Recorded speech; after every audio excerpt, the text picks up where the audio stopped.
said fuck Xbox, fuck all these Xbox, fuck every Xbox their channel. Won't give a damn. It's PlayStation for life. You don't get it? Let's get it. Let's do this. Let's do this, my ponies. Let's go to war. What? Say what? Yeah. I say I double dip on The Last of Us. Woo. Yeah, I double dip on the director's cut. Woo. Double dip on every damn release. Damn right. Yeah, Jim Ryan is my motherfucking boss. The boss. Yo, and we don't care about no layoffs. Yeah, all the shine gonna keep it on the low. Shh. We be sucking on every damn toe. Yum. Because Sony PlayStation gets the love. Yeah, so all hell Sony, we be your ponies. You can take my wife, you can take my money. I'm obsessed with the God of War. Yeah, all my ponies ready to go to war. Blue PlayStation high, all over my head. Pentimeter PS5, 120 FPS. Blue team is the set, throw it up. I never had sex, I only care about sales. I said what I said. Woo! Only PlayStation gets my love. Only Sony gets my love. Thug love, pony love. Only PlayStation gets my love. Only Sony gets my love. Thug love, pony love. Only PlayStation gets my love. Only Sony gets my love. Thug love, pony love. Yeah. I see you Xbox. I see you playing on Game Pass for free. Nah, man, we don't do that over here. We pay $70 a game. Yeah, you Xbox be broke. You so stupid, so goofy. Fuck you, Demo Flow. Fuck you. Like and subscribe. Yeah, if you wanna see me more on Demo Flow Gaming channel. Fuck this dude, I'ma pop in the shot every time. Yeah, but I'm here to show my pony love.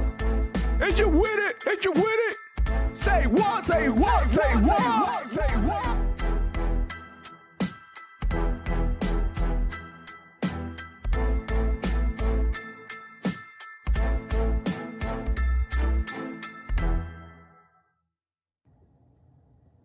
Okay, cool, nice. Yeah, I don't care. Yeah, I really don't care. I don't care whatsoever. I don't care. Let's just get rid of it. Yeah, let's get rid of it. Get rid of it. Like, are you out of your mind? What are you thinking, Sony? It's like God removing my ability to walk. You're worse than criminals. You know we don't own our games when we buy it digitally. When we buy it physically, we own it. We touch it. We poke holes in it. And we fuck. Okay, that's too far. But you're all a bunch of bullies.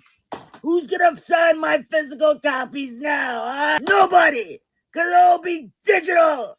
You took that away from us. You're making me cry like Isaac.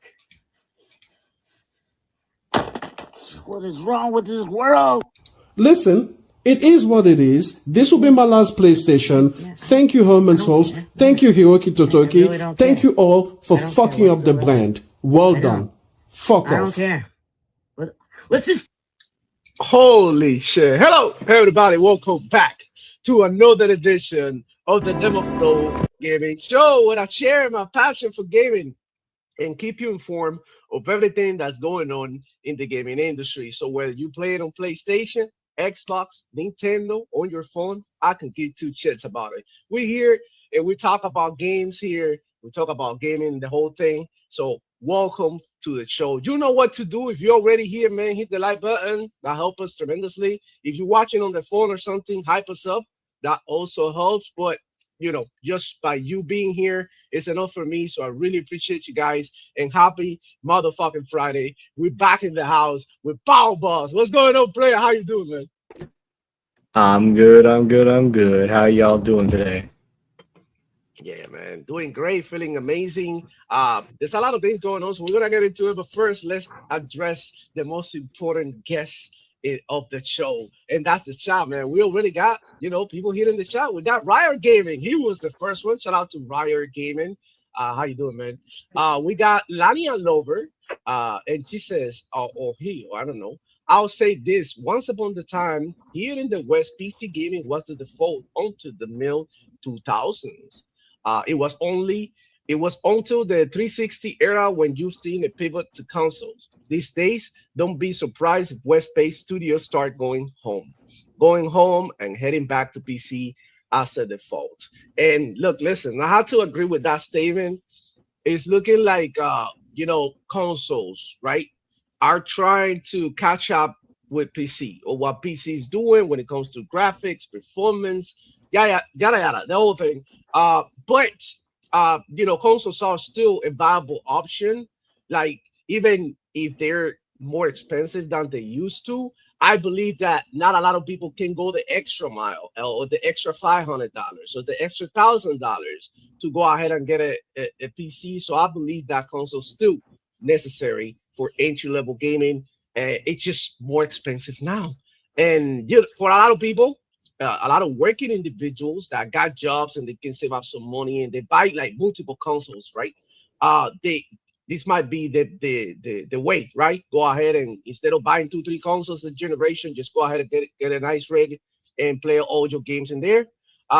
Unfortunately, PlayStation is doing a bunch of shady shit, so the PC gamers don't get some of their exclusives, but that's fine. I mean, at the end of the day, PC has so many games, bro. You don't even understand. Like, it's just like you just have to be there to understand, bro. But yeah, that's a very, very true comment, and things are going that way now. It looks like like console gamers again are getting the short end of the stick, which is like super annoying in my opinion. We got Jules in the house. Ha! Better time to move to PC. Shout out to Elder Oliveira. Good morning, sir. How you doing? We got Jules in the building. We got Pablo saying it. We're getting it into 2A. Let's go. We got it's Jinso 86. How you doing, player? We got Jules saying, I'm done with Sony's shenanigans. PC sounding more and more, doing more of a better job. I think that's what she's trying to say. No more putting PS6 for me. Screw that. Wow. Dave Reese in the building. How you doing, player? Good to have you around. What's going on with you? PlayStation cooked. I wouldn't say the PlayStation is cooked because you know the deal. These guys are gonna cry. These guys are gonna complain, but those two will go ahead and say you need to get a PlayStation. Try to sell you a PlayStation. I've seen, like, I don't know why people do this. I've seen the Xbox guy account, and the guy was like tagging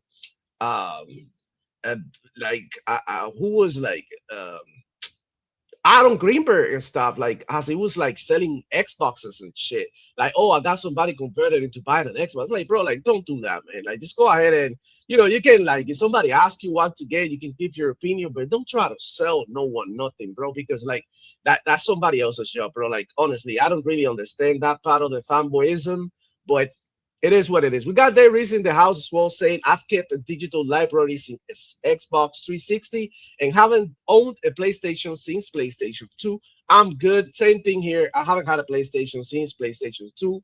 It wasn't even mine. So realistically, the last PlayStation that I bought was the first PlayStation 1 back in 1997 or some shit. We got Jules in the building as well saying, yup, I got my dream Ryzen 550 5500 and 5060 with 16 gigabyte 1 terabyte SSD as my very first preview. That's very nice.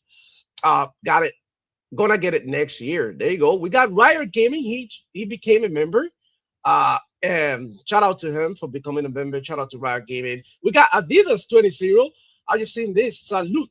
Adidas being a member for 26 months. That's over 2 years. So shout out to him, a good friend of the channel, good friend of the Xbox community in general. So shout out to him.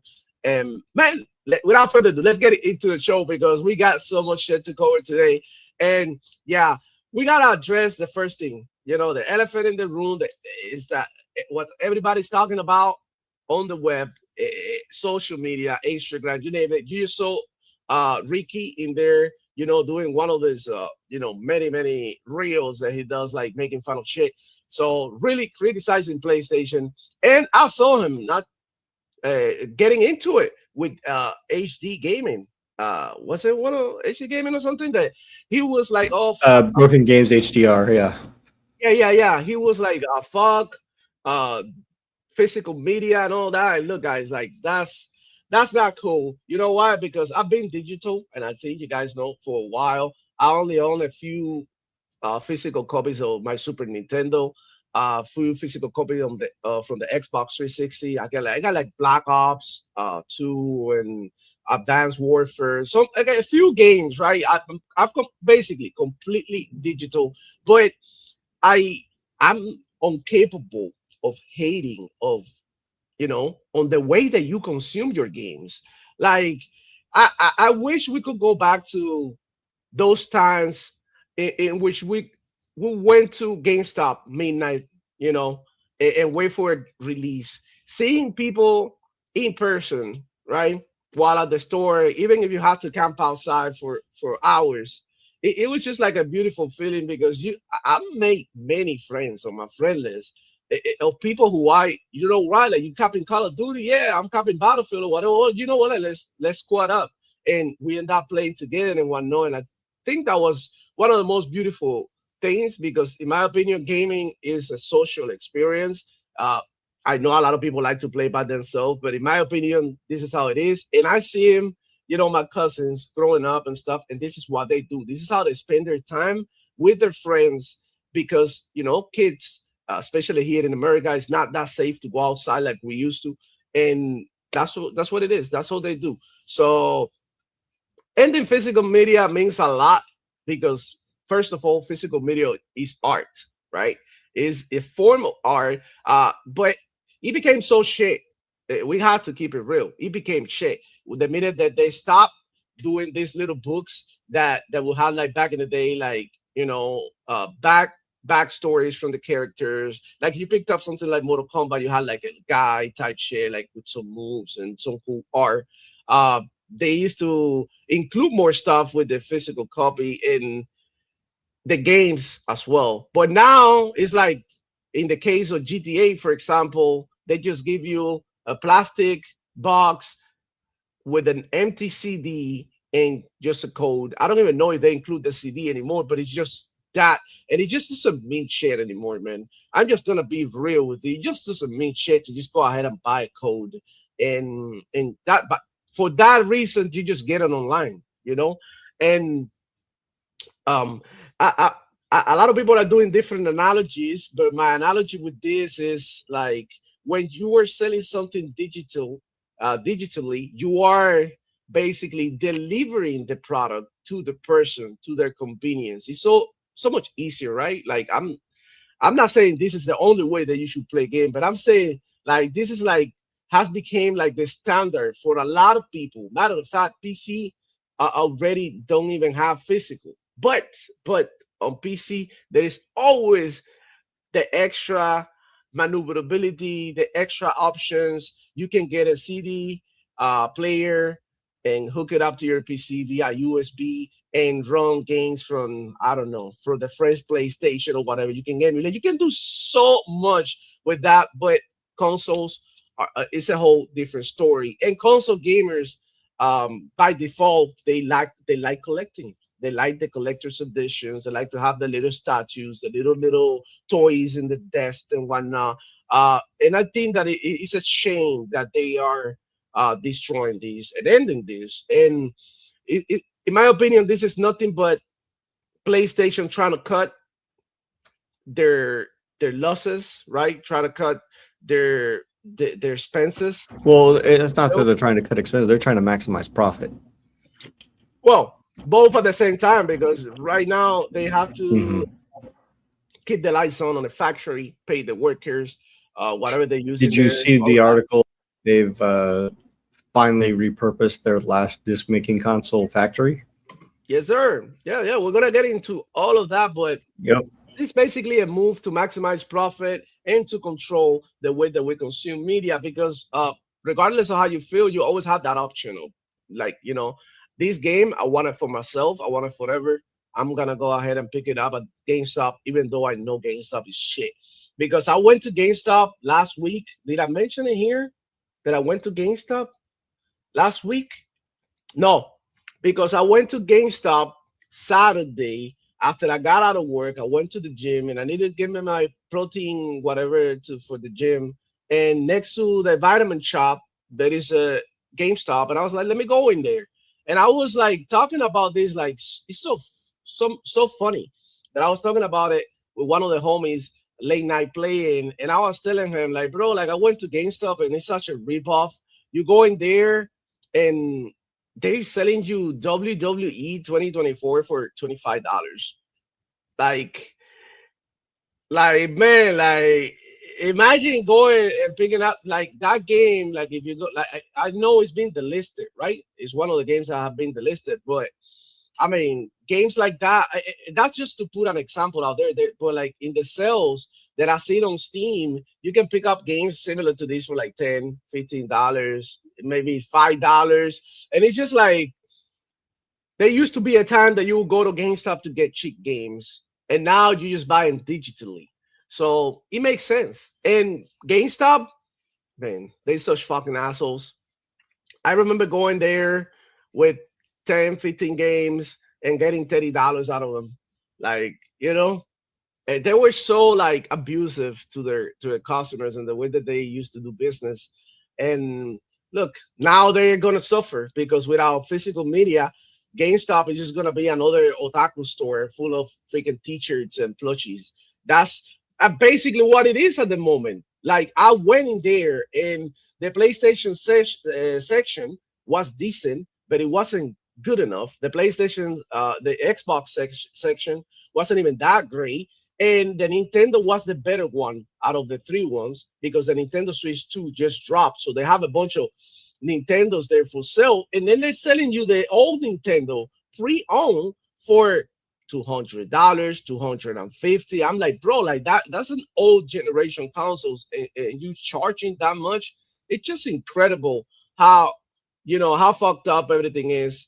And I just feel bad that this is happening. But at the end of the day, gaming is the only media that still has physical.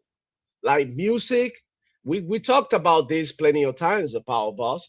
Music, movies and shows, they already stopped making all of that. Like it's non-existent, basically. Well, if you remember, shortly after the Switch 2 announced game key cards, the body in Japan that is in charge of game preservation decided or came out and said, you know, hey, we are not considering game key cards games.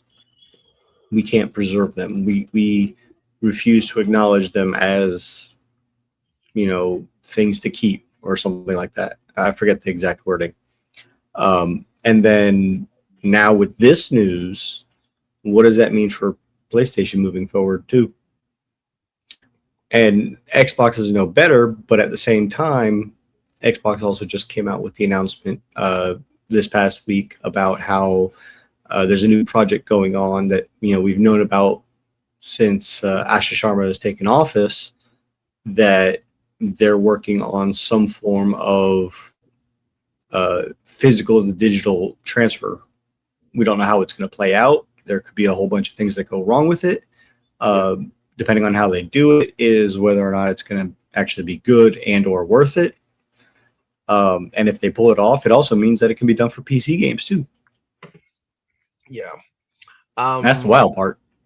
I don't know. I feel like that everything could go really, really wrong because I don't know.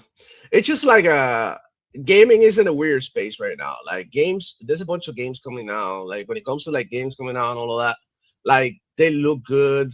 It looks like some of the franchises like Gears and even Halo might be even back. But when it comes to like the way that they treat the consumers, that's like where the main problem lies, in my opinion. And the fact that Sony PlayStation disappeared for more than 24 hours after giving this news and getting all this backlash, it goes to show that they don't give a fuck about you, man.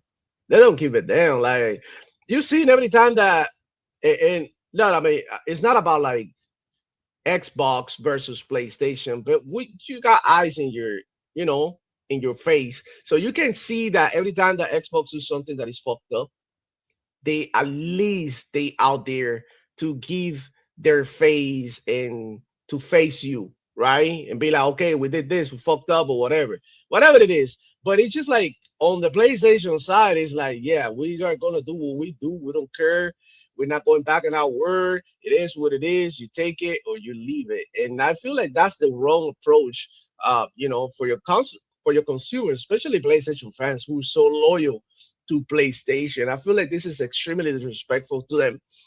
Because at the end of the day, this is what I always say: you can love something and criticize it at the same time. That's the criticizing something is like the best way of love, because like that's when you tell somebody that you care for, like you have a booger in your nose, or your breath stink, or your armpit is disgusting, and you need to take a shower, and people take it the wrong way, but you don't do it just out of bullying. You do it because you care about that person not going, and you're in the middle of the party, you go ahead and talk to a girl or a female, bad breath or somebody, and man, it just makes you look bad, right?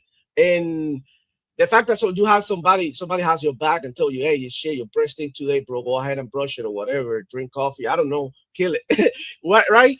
But it's always good to get criticism. That's what I always tell you guys. Whenever I do something fucked up with something wrong, just throw me down there. I won't hide. I won't nothing. I'll be like, oh shit, I fucked up, got it wrong, whatever. It's best to know that you're wrong. That thinking all the time that you're the best, and yeah, everybody behind your back think you're shit. So that's just the way I see it. I feel like PlayStation have been receiving a lot of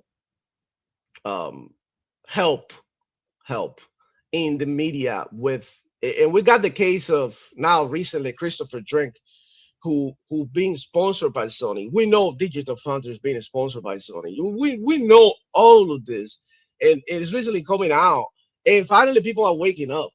And finally some people are like, fuck this. Like, if Sony do this, we're out.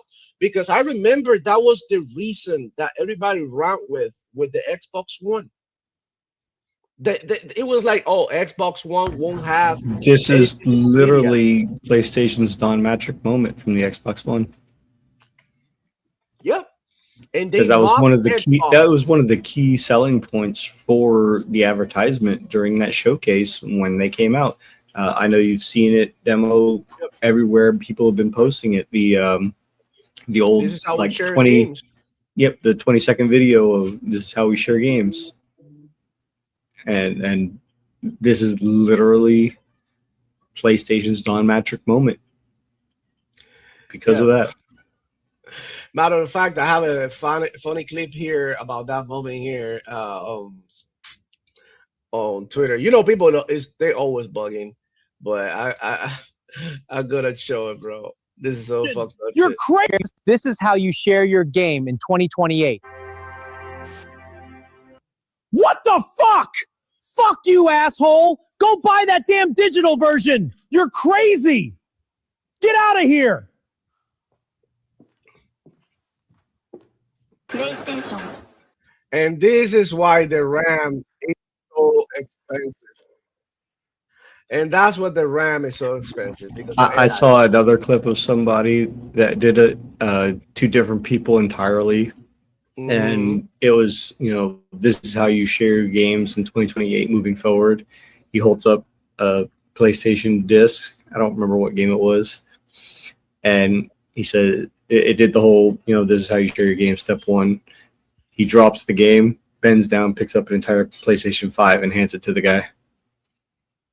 Yeah, that's crazy how they okay, let's be fair. PlayStation 4 was a decent generation for PlayStation, okay? They really had the games, and they had the momentum, and they had the people behind them, right? That's a fact. But a lot of things, and a lot of this momentum was because of the lying that they did in the media and the lies that people ran with about Xbox not having physical, all of these things, because it was never going to be like that. You know what I mean? The only thing that they got was the DRM shit, and at the end of the day, they implemented their own DRM, and everybody knows that everybody has their own DRM, even Steam has it. So it's just everything that Xbox was doing was bad, and everything that PlayStation was doing was like against what Xbox was doing. That was more towards where we are at the moment. But yeah, man, that's kind of sad to see Sony be the first ones, right, to end it, because we know it was gonna end regardless. I don't care. We thought that it was gonna be Xbox, the first one to end it. Matter of fact, they blame, and I got a couple of tweets out there of people blaming all this shit on the Series S, and I'm like, are you crazy? How can you blame all of this in the Series S when PlayStation also has a whole digital console as well? Which, matter of fact, like, it's, bro, at the store you go and that shit will, like, sell like hotcake. People will go ahead and buy the digital too, and it's just like, I think Joe from Seattle put it best. He says, he just started a new job, and going home, he goes through fast food restaurants on occasion, and he uses Jersey Mike's as an example. And he says, how did he put it? It was, just because I like drive-through doesn't mean I want sit-down restaurants to go away. And on that same note, that's like saying, hey, you're a subs shop, a sandwich shop, Jersey Mike's, and you're no longer going to be selling subs. yeah, It's literally a direct comparison of yep, exactly what's going on. yeah. But this doesn't mean that PlayStation is dead by any means. So I seen people blowing it out of proportion. I seen people saying that they're gonna throw away their PlayStation. Man, fuck that. You're not gonna do that, man. You guys are not gonna throw away your PlayStation because you obviously love the ecosystem, you love the console, you love Sony. You spending your hard-earned money buying your consoles, and throwing it away would just be like, like, I don't know, like a big fuck you to yourself. You know what I'm saying? Like, fuck me, basically, fuck me moment. But I would say though, I didn't expect Sony PlayStation to be the first one, and this is what's really shocked me, that they were the first one to say, you know what, we're not doing this anymore. And it goes to show that they're not buying physical games like they said they were. Okay, I was watching Marlon Gaming Nation yesterday. Shout out to him, and he sounded like a teacher on the show. He was like, guys, but listen, and I'm like, bro, like, you just gotta be who you are, man. It's not an act. Like, oh, I buy games, you should buy games too. Like, it's not about that. Like, why don't you just take a second and blame PlayStation for the decision that they made, instead of blaming gamers for consuming games the way that they want to consume it? There is no other way to look at it. PlayStation removed an option that you had. That's it. It wasn't because you didn't buy it, because no, they removed the option. That's it. The day that Xbox do it or does it, I'm gonna feel the same way. You feel me? It's just like, there's ways to go about this, okay? And I feel like they were extremely raw with the way that they gave the news and how they reacted to the news by not showing up, or I don't know, replying to any of the users being concerned. And they just removed 500 digital movies from their library without your concern. They didn't give a fuck about you, where you have watched the movies or not, where you wanted to watch it or show it to your godson or your nephew or your maybe your, I don't know. And the fact is, like, media is so abundant now digitally, right? It's always good to be scared and concerned about the future. What if, right? But for the moment, like, I showed you guys last week, we all see it here, the emulation page that I show you guys, in which you can play all the PlayStation 1 games. Well, not all of them, but a few of them, but a lot of them, right? Nintendo 64, original Super Nintendo, and Sega, and all of that. And it's just like, for these companies, it's not making sense. I'm not here to condone. And let's also not forget that PlayStation is also coming under fire from lawsuits about their store being a monopoly already. So this is just one more thing. Like DayReezy says, they're wanting 100% of the sales. So PlayStation wants 100% of money on there games we go. and wants to be able to monetize. They're done with freeloaders. And there's another thing, though, that PlayStation fans, fanboys, right now, I'm gonna separate the fans from the fanboys because we're all fans at the end of the day. But they always said you buy your games, you need to buy your games, and they out there on GameStop trading their games. Do you who in the fuck is getting all that money? It's not the developers. You bought the game from the developer. Okay, hold up. GameStop bought the game from the developer, right? They got them in the store. You bought the game, and then when you resell it, like the other person who get that game secondhand is not giving anything to the developers. That copy was only bought once. Do you really think these companies are stupid? And I get it. That's the way. Fuck these companies. I keep on saying it here, but you guys are so against it. Oh, Demo, buy your games. You need to stop using Game Pass. Oh, Demo, don't claim the free games on Epic Games. That doesn't help the developers. No, fuck you. I'm going to claim everything that I want. I'm going to play for free as long as I can. And if I can get enough points to get Game Pass for free, I'll get it too. And I don't give a shit. You know what? Because at the end of the day, when your card declines, these motherfuckers, that's it. They don't care. They don't care. You got money, you play. You don't have money, you don't play. So I get whatever I can get. We get so many little W's as a consumer. Did you see that GameStop put out a tweet saying because of GTA 6 being all digital, they're not going to accept trade-ins?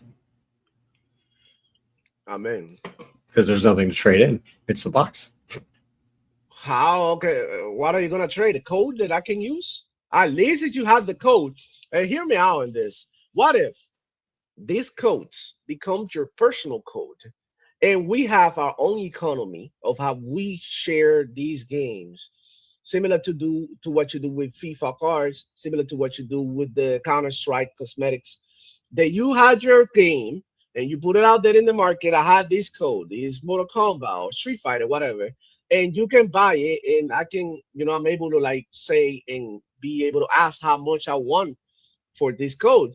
And you can find like cheap stuff like that, and you can also find super expensive stuff like that. So that'll be an interesting route, but I'm concerned about like scams and all of these things too. So I don't know. As long as there is a safe way to do this, I think that I mean, it doesn't have to be all bad, right? But it's just like incredible to see. So we're gonna go to Twitter now to see some of the reactions because I think some of them are super interesting. So if you're interested in the game that I'm playing here or the gameplay that I'm showing, this is Grand Blue Fantasy Relic. I picked it up last Saturday, I think, and I finished it already. A good 25 hours. I could have gone for longer. It has an end game that is really good, and they have DLC dropping, so I'll be checking it out later. But I finished it already. This game was amazing. I'll give it a 9 out of 10, just because anime can get super cheesy. And the cheesy part, I didn't like the cheesy parts. But when it comes to the gameplay, which in my opinion that's king, and the story was decent as well, I think this game was great, bro. And graphics, everything. This game was so much fun to play, bro. Leveling up your character, unlocking new skills, fucking around with your builds. I think Grand Blue Fantasy Relink is one of the better RPGs that I played, honestly. And I'm new to JRPGs, but like I like Tales of Arise, so I think Tales of Arise was a good one. But I think this one like tops it. I gotta say, I like this one a lot. And I'm gonna be going back and forth to some more JRPGs. I already got some that I need to check out. But yeah, trying to get into the genre, right? Trying to like, learn a little bit and why people love these fucking games so much. And I think that I get it. And Demo, the perfect person to ask is in the chat. Hi, Jules. You want to know about Jules. good JRPGs? She's your person to talk to. Yeah. I bought Tales of Systeria. Is really good so far. I'm enjoying it. But it didn't hit like this one. This one was more modern, more up to my pace, more up to like, the flashy shit, combat. The other one is like more cozy. But I did download Ni no Kuni 2 on Game Pass, and I'm gonna be check it out. I heard great things about that game. You know, Kuni 1 was a little bit too childish, too cartoony for me, so I'm gonna try 2. But yeah, I can't wait to try. I actually downloaded last night, and I got it ready to play for today, tonight, and this weekend. Let's see how it goes. I'm trying to get into it. Bear with me. Persona games. I play the Persona games though. I like them and I don't. Okay, the only reason why I don't like them too much is because it's like sort of like a routine. Go to school, go this, do that, and I don't want to play my games like that. I want to have like my freedom to do whatever the fuck I want. It's not time to go to school. It's time to go ahead and fuck shit up. That's what I said. That's what Demo says. You know what I'm saying? But I heard great things about Striker. That move because the rest of the personas are more turn-based. Striker is more hack and slash, similar to this one. So I might go with Striker and check that out. I like Refantasia, even though I think the story was super slow for me, but I still got like a good 15 hours on it, so I might, download it and give it another long shot. I'm playing Final Fantasy VII Rebirth, but I'm at the point that I got to the beach power boss. I got to the beach, the beach island, whatever. And the mini games are killing me, man. Yeah, across the sea to Costa del Sol. The mini games are killing me. Pick up some scooters, play, fuck this shit. And then when you go to the beach, everybody's wearing clothes. It's like, you making me do all these mini games to get clothes so that I can go to the beach. And then when I go to the beach, there's people with clothes like, fuck you. That's so retarded. Like, I'm not gonna lie. And let's also not forget the latest announcement from the Summer Games Fest that they just had. Persona 6 is going to be Xbox on. I'm so glad that I'm not the only one. I was watching somebody review it, and he was so in love with the game, and I get it. When you were in love with the game, now Demo, you know me. I'm a big Final Fantasy fan. I absolutely enjoy Final Fantasy games through and through, except for 11 and 14, and I've even played 14. And I absolutely despise some of the things that Remake and Rebirth have done. Yeah. And it is too bloated of a game in Rebirth. Yeah. There's some goods and bads. So it's, are you a purist? And if you haven't played the original, you have nothing to compare it to. It might be an enjoyable game, but there's so many things that are changed, and there's just so many things that make it not fun compared to what the original is if you go back and play it. Yeah. Like, my biggest gripe was Gold Saucer, in all honesty. Yeah. I don't like the card game. Thankfully, I found a way. Shout out to Google Poll. He's asking about the mini games. Listen, if you are looking forward to the mini games, you are gonna fucking like it. I promise you. But as a person who skipped all the mini games in what was the integrate, right? I didn't play the piano. I didn't. No. I didn't do none of that shit. I went ahead. I wanted to fuck shit up. Now I will say the piano segments in both Remake, Integrate, and Rebirth are absolutely stellar and phenomenal. Because if you are any sort of a music buff, regardless of whether or not you're actually trying to play the music, the soundtracks are completely worth it just in themselves. No, and there's so many games that I'm not like the drills that you did as a military, the troop drill. I don't know that you have to do this with the gun and all that shit. That part that you have to play as one of the soldiers from Shinra. Oh yeah. That one wasn't bad. The tower defense mode, that wasn't bad. I actually liked that one. They gutted that from the original. The original was more fun.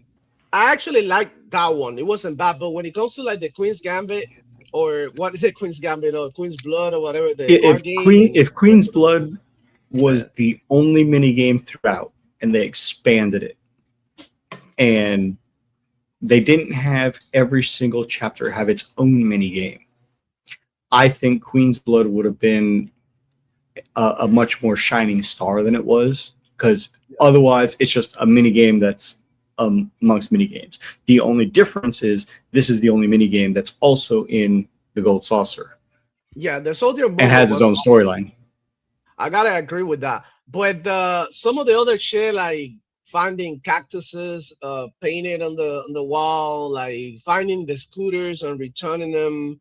That's what I am right now. I'm like returning the scooters, and I don't even know what I have to do. So I was like, fuck this, and I started playing this game, Grand Blue Fantasy, and I downloaded Scarlet Nexus, which is another amazing RPG that I've been playing, and I'm like 15 hours in already. I'm loving Scarlet Nexus. It's like what a real X-Men game should have been, honestly. It feels like that. I have a few, gripes with the game, of course, but I'm totally enjoying it, man. But let's go on Twitter, man, and see what the fuck is up with these ponies and everything that's going on, because I mean the reactions are insane. I did a bunch of bookmarks, and as you can see here, let's get into it, because PlayStation fans are canceling the PS Plus in protest of digital future. So this is by Insider Gaming, and yeah, I've seen a bunch of them saying that they're not with it. Some of course, some ponies are gonna be like, yeah, but like here, Gizmo cancel PlayStation Plus subscription, PlayStation boycott. This is what's going on Twitter right now. People are hating PlayStation at the moment, bro. Did this after the Bungie layoffs. Like a lot of people are super unhappy. Somebody here says something like, but it's true, sure. And how are they going to play online games? I think MPG canceled his subscription or something, and I'm like, bro, like, okay, like you guys are crazy, because that is just like what that dude said. How are you gonna play online? Do you even play games? Like, I don't really get it. And Twin War you have another. is a real numpty, to say the least. But now I've been talking with two people that are on MBG's mod team, Lady Gamer and Devil Shooter, and Lady's upset because everybody is trying to say that MBG is backtracking and he's not going to stick to his word. He's not going to stick to his guns. He's not going to show a backbone, and how he is, basically just a hypocrite. And Devil Shooter was pointing out to other people that are trying to, quote unquote, call him out, how MBG doesn't care about physical media either. But if you ever watch his streams, you notice MBG has an entire stack of physical games, and he has already stated he doesn't care about backwards compatibility. If the game is old and not on the current gen, he very rarely cares anymore. But he doesn't keep his old games like that, so he gives it back. He resells the game so that other people can experience the greatness that he loves. Yeah, and it's just a big thing, and having to defend that is nonsensical. I want to take a second to defend MBG, bro. I know it sounds weird, but he's one of the few ones who spoken out about this. It's one of the few, like, okay, so people have a tendency to say people are backtracking, they're flip-flopping, all this, but I mean, it only takes one thing from you. I made the perfect example. I made the perfect example. Okay, MBG saying this is one thing. He is 100% correct with everything he says. Now, whether or not he himself has, sorry to say it this way, but a backbone and sticks to his guns, that's another matter entirely. That's a story.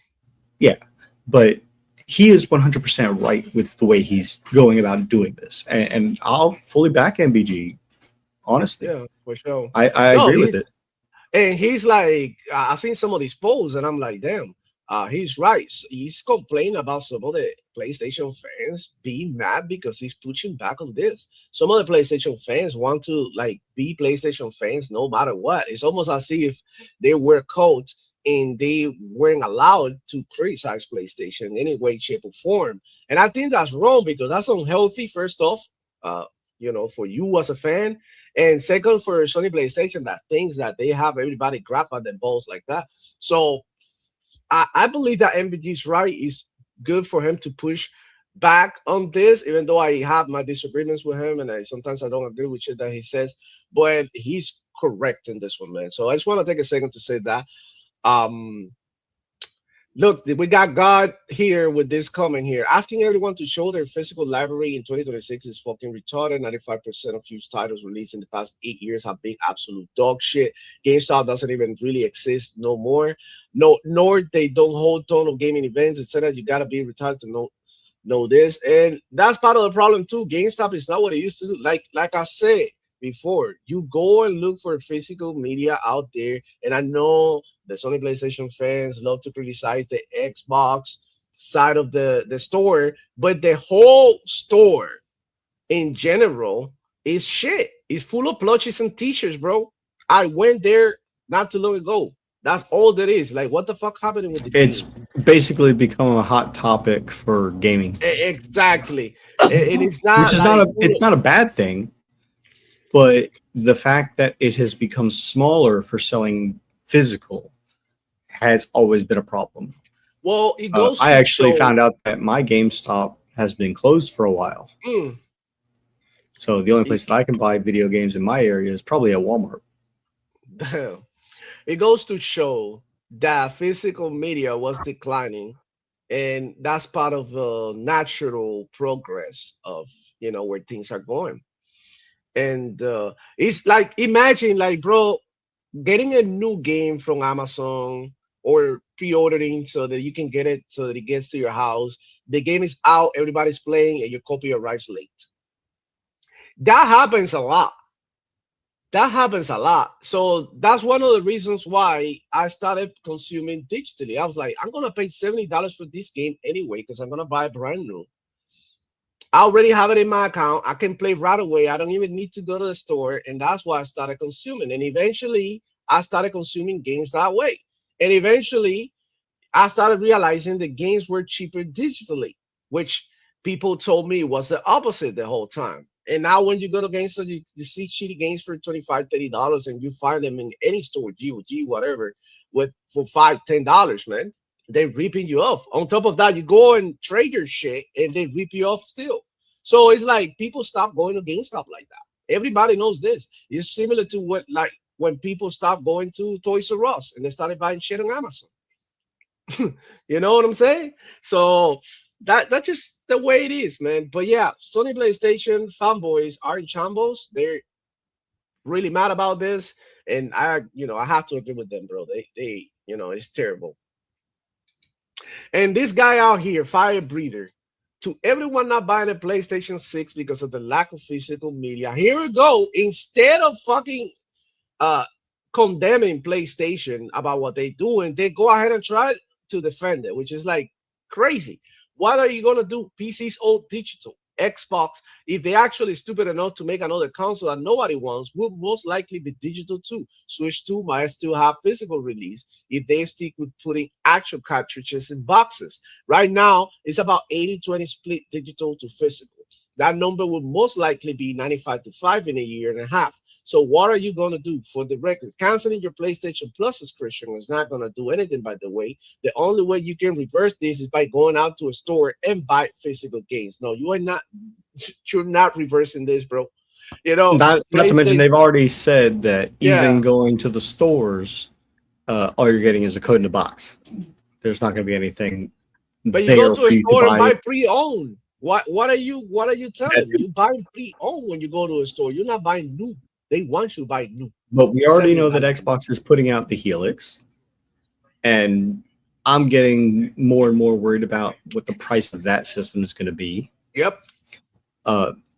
You have, even if what he says is true, and it's going to go from 80-20 to 95-5 digital physical, that doesn't mean that you're still going to potentially lose out on customers, because if you're an old gamer like me and my era, and people that are roughly my age, okay, you having the option, because some people will go and buy it multiple times. They'll buy the physical disc and they'll get the collector's edition, whatever comes in the box, and then because they've already got the physical, they may buy it digital so that they still have it, and they'll trade off the game to a family member and give it to a friend, and or resell it and enjoy not only making some money back themselves, which I know the corporations don't want to hear, but at the same time, you're exposing greatness of what you enjoyed playing, whatever that may be, to somebody else who may not have anything existing. And going to a GameStop, for instance, you learn about games that were never announced at any showcase, were never a big name company. Like, you know, the big names like Capcom and Take-Two and you know, things like that, Xbox Game Studios, PlayStation Studios, Insomniac. You're going to see the major headline games that they want you to see always, because that's going to be all over the news, all over the media. Everybody's excited for those games, you know, any way you look at it. But then, you know, most people don't know, like you, Demo, getting into JRPGs, of exactly how many are out there, how many different ones there are, what makes them great or good or shit, and moves on. And when you go to a brick and mortar store, Walmart, GameStop, Toys R Us, things like that, you're going to wander into that section and you're going to be like, oh, look, here's the game I was looking for. Oh, look, here's a game that I didn't even know about. Let me look at the back of it if I can in some store. Yeah. You muted, Power Boss. You muted. I don't know why. My mic just muted itself. I have no idea why. Our ghost. But it is what it is. You know, you go to those stores and, you know, you see a game, and then you might see something that you didn't even know about that was never announced or anything like that. Shout out to Adidas. He said, check your DM. It showed these drive are too slow. I'll check it out, Adidas. Give me a second. But talking about disc and all of that, look, Sony PlayStation Disc Factory is already being repurposed. This is by The Verge. Let's get into the article.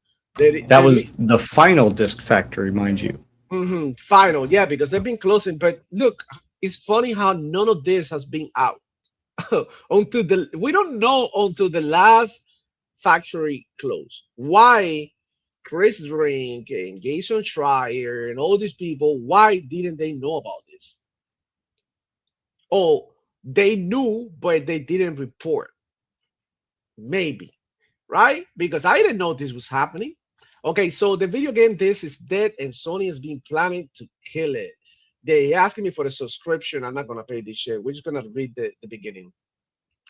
Sony's been planning to kill it for some time, according to a report of Austria, the man who leads Sony making operations. Sony DADC president. You're not showing it. I'm not showing it. Nope, it's still on your Twitter. There you go. Now you see. There you go. That the company Talgout plant produce 600,000 discs every day, half of which are for PlayStation. But since it only be making 10% of that volume in 2028, it's planning to retrain all 300 employees to work on optical micro lenses instead. So yeah, they're gonna stop making CDs and they're gonna work on optical micro lenses. So this is what's going on, guys. And this is like, and people wonder, why don't we know about these things? Who is not reporting? That's the question. Who is not reporting this shit? Because people have the right to know that PlayStation is fucking, with their physical media. And they don't say nothing, bro. Like, why is that, man? That's crazy. So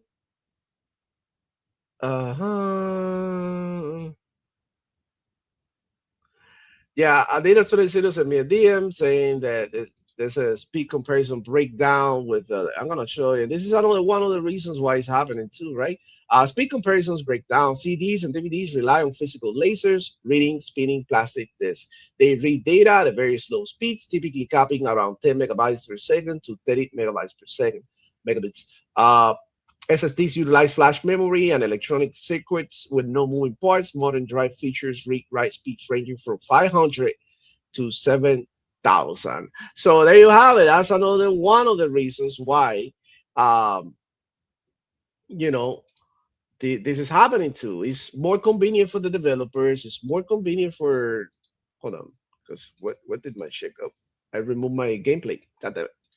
All of that, man, it's crazy, dude. It's crazy. So, what do you think about these power balls? Do you really I think? mean, even Nintendo, it's one of the reasons why initially when they made the switch from the Wii U generation to the Switch generation, that they said they were doing cartridges and going back to handheld type stuff uh, because of the fact that things like SSDs made rewrite data so much quicker.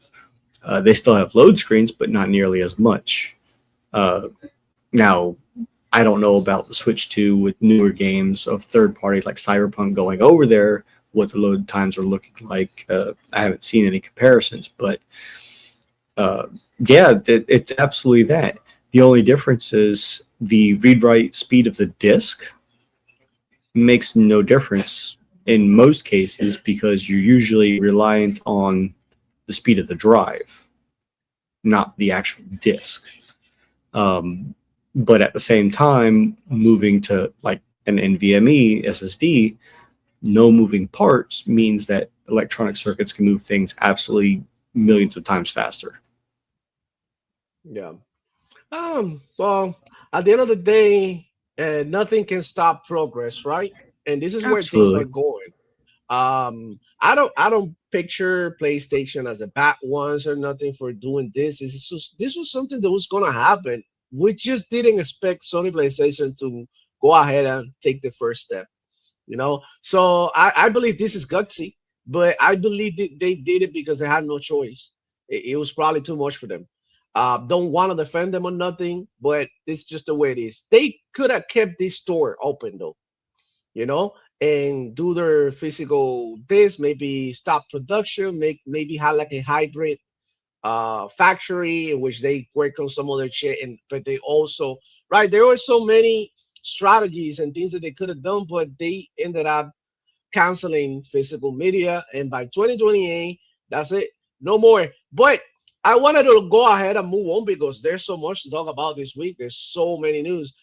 We gotta talk about, like, yeah, some people are asking about Chris Drink and everything that happened with him. So shout out to Cage the Cunning Linguist. He's saying, you guys see Drink getting called out for being sponsored by Sony? Yeah, I have all of that here. Let me go ahead and grab real quick and let's talk about it, because I do have the bookmarks and all of that. So supposedly there was a post on LinkedIn, and that's how he got found out, in which he was thanking um whatchamacallit, Sony and all their sponsors, and Sony was actually, they actually, Team Duck actually posted it though. So let me go ahead and share my screen. But a lot of people posted it, but well, Team Dog was one of them. And I don't know if you can see the whole thing, but if you want to, you know what? I'm gonna go ahead and link the I post. read it, but the main part that you want to look at is the highlighted area because yeah, it Yeah, was yeah. mostly just a Chris String was posting about how he's thankful, how he started, where they are now. Uh, oop, where'd you go, Demo? I think he closed out of something. Um, but yeah, when it comes back, there I'm we go. about to press the wrong thing trying to get the thing. Yeah, But yeah, the highlighted green section was what everybody was talking about, where um, he was saying that yeah, right here. It's I want to thank sponsors for, and then he yeah. goes and lists the sponsors, and like the first one was Sony. Yeah, he said, and I have to thank those that have sponsored us. We wouldn't have been able to do any of this without you. So thank you to Sony, Keyword Studios, and Green Man Gaming. We have some new sponsors coming on board this year too. So this is basically, Sony was basically their first sponsor. You know, like, imagine that Sony is your first sponsor, and you go ahead and spread a bunch of news that, well, yesterday was wild because, I mean, This motherfucker just put Obsidian in the chopping block. I don't know. I mean, you see that power boss? They put Obsidian in the chopping block. They were like, oh, Xbox is trying to sell Obsidian. They're trying to close it. And Jason Schreier, out of all people, have to come out and say this is false. And it's like the rumors are so out of control that we got people like Dragon of Hasador Kojima, right? He even say like, I'm gonna stop posting all these rumors, and we're gonna wait when it comes to Xbox to official word from Xbox, so we can talk about what studios are closing, who's getting laid off, the whole thing. But I think it's just getting out of control, and it's just weird that people go ahead and have a whole media outlet focus on Xbox bad news. I mean, it's a good business. It's a smart business because it's always Xbox bad news. But I mean, and like I said, Xbox is gonna step on their own racks. Like, you know what I'm saying? Xbox is gonna make their own mistakes. You don't need to go ahead and create mistakes that Xbox isn't if you pull up my screen share, there we go. So this is a better look at So it says, to celebrate our anniversary, we're offering 20% off paid subscriptions to the game business until April 1st. Paid subscribers get our bonus micro podcast that we do on a Monday, plus our monthly market report, yada, yada, yada. It says the industry has been wonderful since we launched this. The amount of access we've had has new startups, and he does get access. I mean, he gets the interviews. We saw him recently with, not that booty, but the other guy. I can't remember his name right now. From Xbox. And we know that he's had ties with Sony constantly, getting information from official sales numbers, which is why he posts Circana. And he says, I'm grateful for every single paid subscriber we've had. Independent media is tricky, and your support makes it all worth the energy it takes. He says, and I have to thank those that have sponsored us.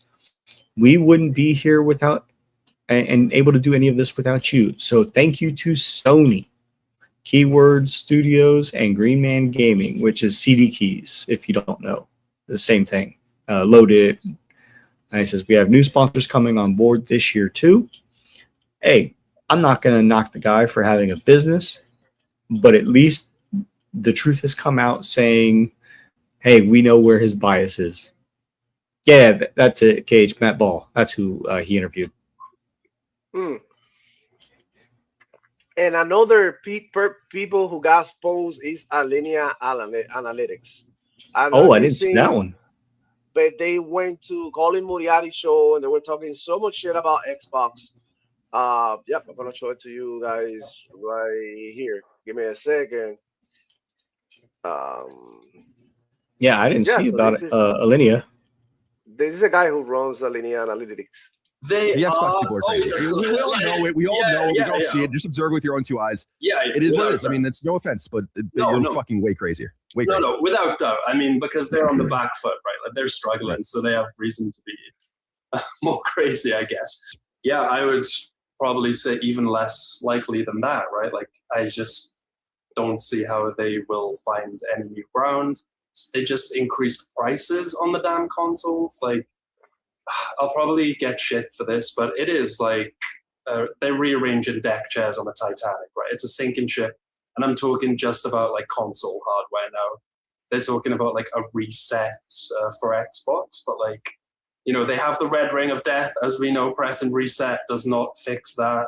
I think, yeah, in terms of the console business, it's just more about transitioning the console fans that they do have into the Windows ecosystem. I agree. And like with Asher as well, like the way that she was in the replies of like Tim Dog and like Colt Eastwood. It's like, these are, shit, I should be careful. But like they're not serious people. Like they're not.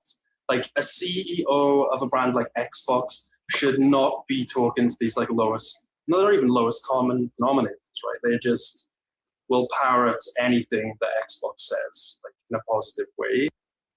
Okay, so I want to say, you know, at the beginning of that, I didn't know if he was talking about PlayStation and what they're doing or Xbox. Obviously, he talked about the Red Ring of Death, so he's going all in on Xbox, and we know that Colin is never usually talking bad about PlayStation. He has on occasion. I will point that out.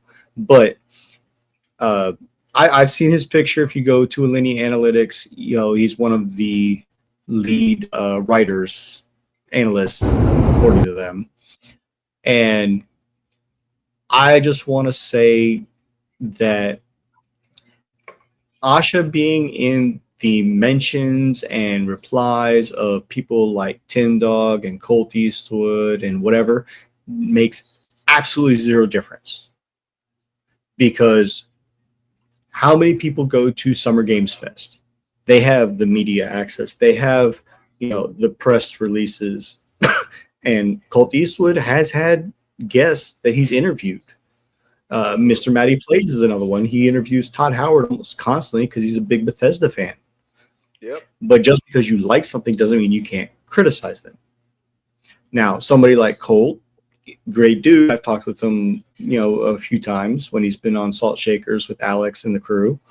And he's a very nice dude. He's very sincere. Yes, he does take some of his videos and podcasts a little too far sometimes. Somewhat in the field. Yeah. But at the same time, he's the one going to these events. He is talking to them in person. He does have probably emails with them back and forth.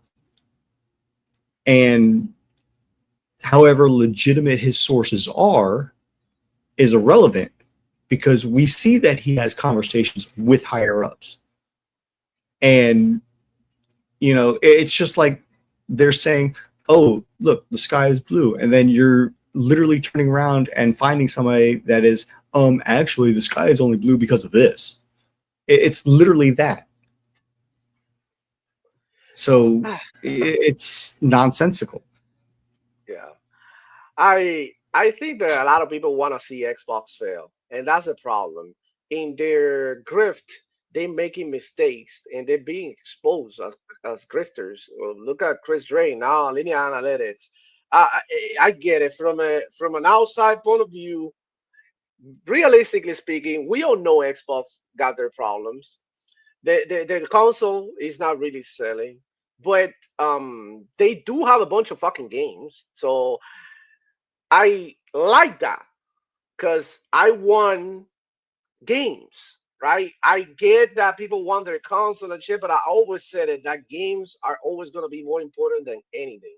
At the end of the day, you can even grab a PlayStation and play Xbox games if you think about it. So Xbox got the games, got the IPs, got the studios, got the power at the moment to do whatever the fuck they want and be great.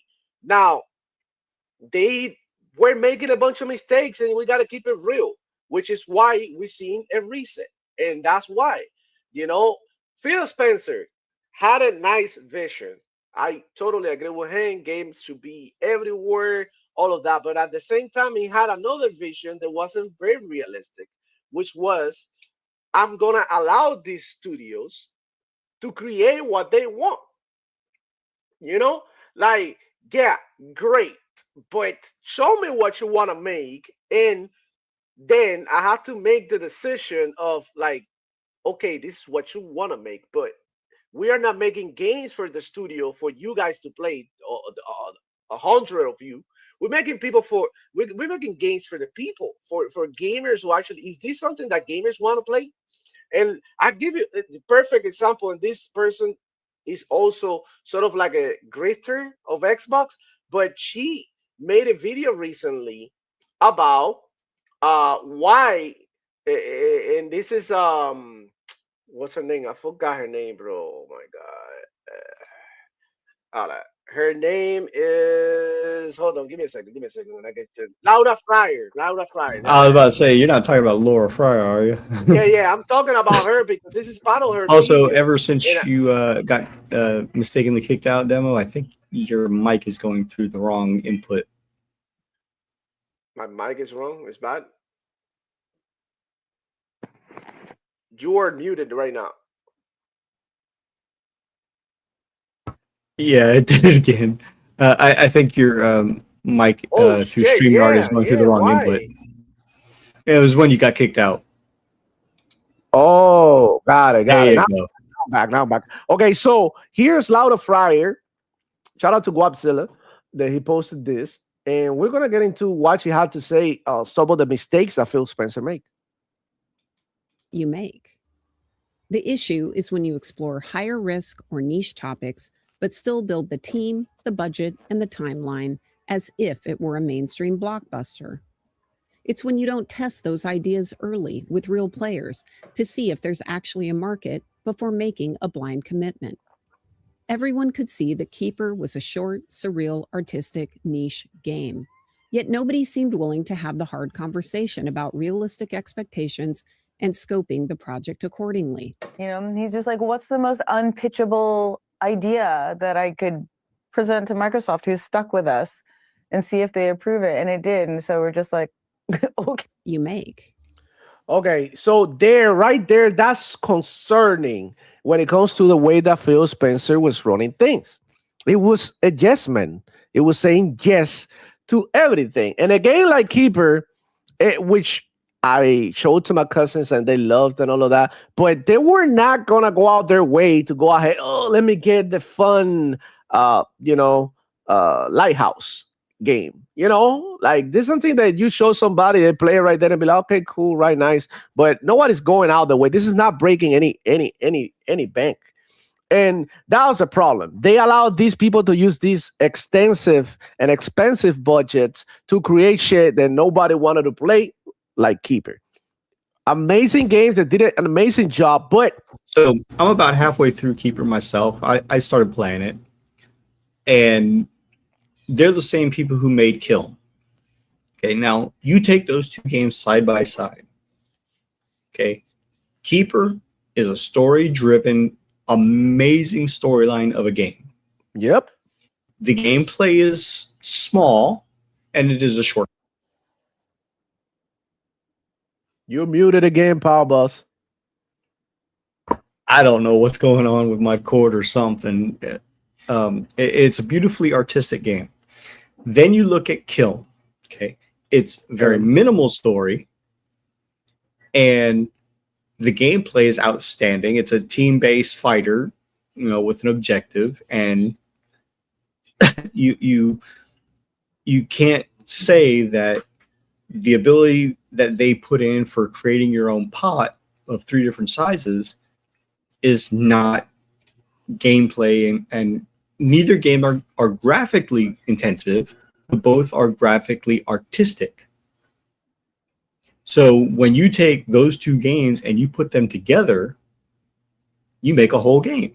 Now, they haven't done that yet, or they haven't done that for a while, because their last game was Psychonauts 2. Yeah, that game was a Game of the Year contender.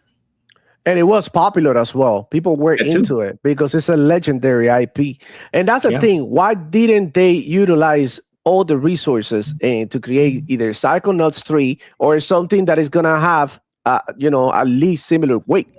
And if you look at Senua, the new Hellblade game, okay, they said that this is not the main game of the series. It's an offshoot side tangent of the story for Senua's background, for one. Okay, so it is not Hellblade 3. It's just by the same developers, Ninja Theory. The game is the first time that the whole studio is working on it, which is why Project Mara was canceled. I don't know if it was canceled. I know he said canceled, but I think it could just be on the back burner because of what they're doing with this. I think it was canceled, bro. The way that Ninja Theory is being run right now, we'll see. They said it was canceled, and I could see that, but the director, or the creative studio head at the moment for Ninja Theory, said he was pulling everybody off of Project Mara to have the entire studio. So they were literally cut in half between Hellblade 1, Hellblade 2, and other games that Ninja Theory was making. Because we know that they've had several releases over the past couple of years. And they literally stopped Project Mara to bring them over to Senua. And this is going to be the first game in a long time that Ninja Theory has had the entire studio working on a singular title. Yeah. So I think that also plays a big importance as well. Yep.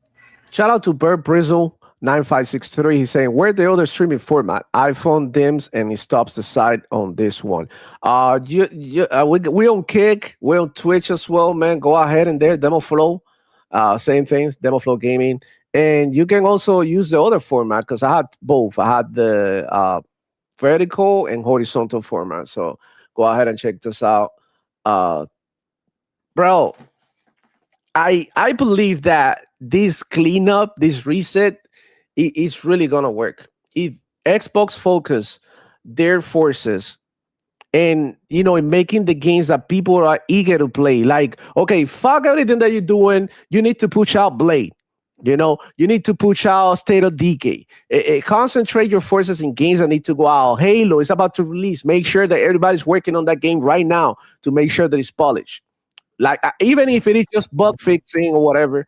Literally all the games, game studios that media is throwing out, they're literally throwing out shit and hoping that shit sticks to a wall.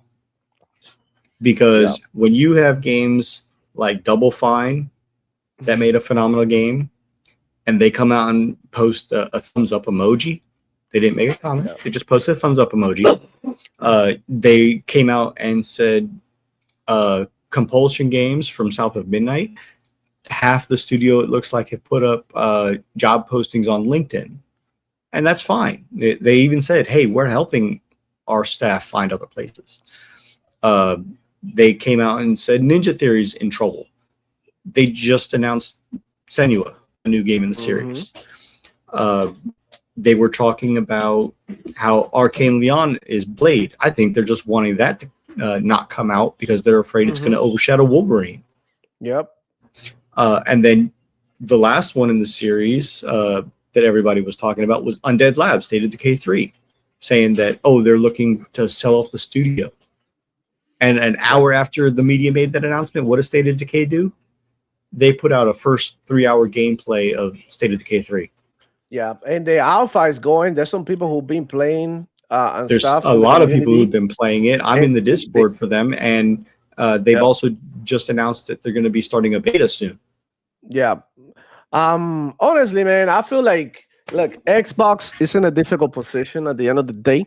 They need to figure out what went wrong and what these games didn't hit, right? The perfect example is Keeper. You heard the developer right there. We wanted to pitch the most ridiculous shit to see how they were going to react. There was like basically a bluff type game. And it actually was good because Keeper is a good game. Now, amazing that you have little games that are super creative like that, but Xbox in the position that they're in, they need hits. And not only Xbox, PlayStation don't really have no time to be playing around. Same thing with Nintendo, same thing with all the studios, Ubisoft, yada, yada, EA, all of them. Everybody's in shambles right now. Everybody needs hits. They need shit that people want to play. So all these side projects are amazing, but let's be realistic.